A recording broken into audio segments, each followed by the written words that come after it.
Village Bani Fibro Sai Sinpat kajing tiap nam ta result kiba penmi menta kasni na pok MPSC kepada jong ka JCO. The result of the interview to the post of Junior Cooperative Officer under the Cooperation Department May 2025 kiba la pendep interview hakashi ar batlai tarik Disember ar jarafsan Shillong Batura.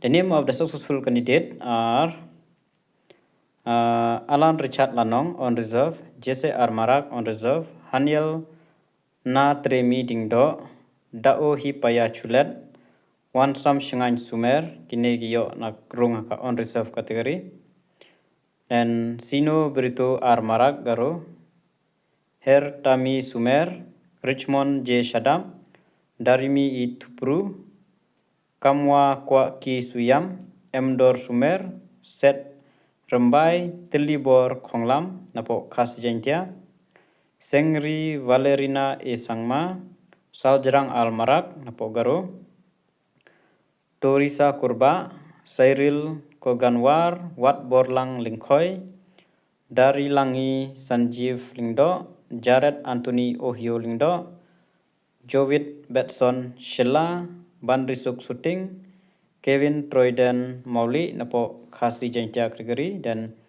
Ricky Ronghang OSTSC, Lojibet Koksi Sangma, Alnem Savira N Sangma, Bat Chukam R Sangma, Napo Garo kategori, dan Chegrik Chirian B Marak, Asriel E Sangma, Garo kategori, Anirban Das OSTSC, Vicky G Momin, Jasper Snal Sangma, Dan Rime Merong Marak, Lutherbad M Sangma, Jakrim Re R Marak, Sengba G Sangma, Winona D Marak, Napo Garo kategori.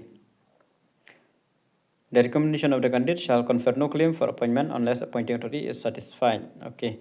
Tabaro kidon kemba live nyonguri candidate namta kanega post JCO Junior Cooperative Officer under the Cooperation Department. Te tangine higi jemputip kepesubun.